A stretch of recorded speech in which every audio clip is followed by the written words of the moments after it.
moment to answer the question, what do you think is the answer to stopping firearm deaths in the United States? We can prevent firearm deaths in many different ways. We have so many available actions for making our families, friends, and communities safer. I am Dr. Rebeccah Sokol, a researcher at the University of Michigan School of Social Work and the Institute for Firearm Injury Prevention. I want to share with you what some of those actions can be. And let's frame these actions around some important things to consider about firearms and firearm-involved deaths. Fully understanding the issues can help us think through potential solutions. Consideration 1. The majority of firearm-involved deaths in the United States are suicide. Mass shooting events are devastating, and these explain only 1% of firearm deaths in the United States. The majority of firearm deaths are actually suicide, followed by homicide, then unintentional deaths, and lastly, mass shootings.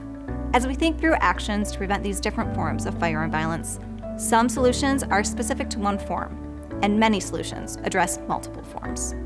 For example, extreme risk protection orders, also known as ERPOs or red flag laws, temporarily restrict firearm access for individuals at an elevated risk of harming themselves or others.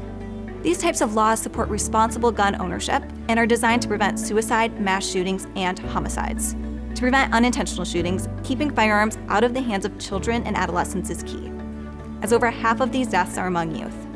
When thinking about preventing firearm injuries among youth, it's important to remember our second consideration, that Americans who own firearms often store them locked and unloaded when not in use.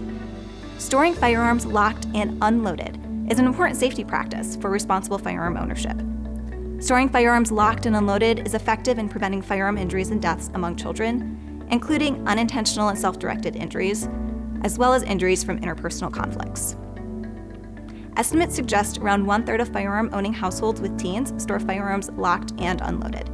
It's great that many Americans are practicing locked and unloaded firearm storage, and there is still more we can do. Strong child access prevention laws, or CAP laws, which impose criminal liability on adults for negligently stored firearms, may be part of this solution. Strong CAP laws are associated with lower rates of firearm deaths among youth. CAP laws support important tenets of responsible gun ownership by working to ensure that only an adult owner accesses their firearm. Storing firearms locked and unloaded and keeping them away from individuals that pose a threat to themselves or others promotes both individual and public safety.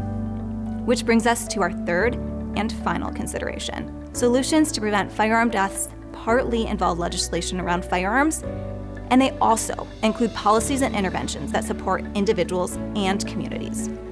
Efforts around firearm policy and legislation are really important for making our community safer, and there is also so much more that we can do. To prevent all types of firearm injuries, we need to support individuals, families, and communities.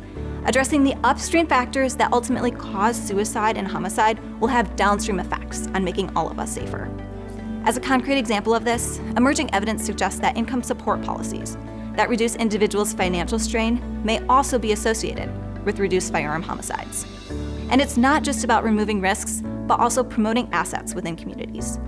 Remediating vacant lots and abandoned buildings for community use and enjoyment is also associated with decreased violence. So, if you find yourself jaded by the epidemic of firearm violence in the United States, please remember that there is so much that we can do to stop it. You just need to ask yourself, where do you fit in?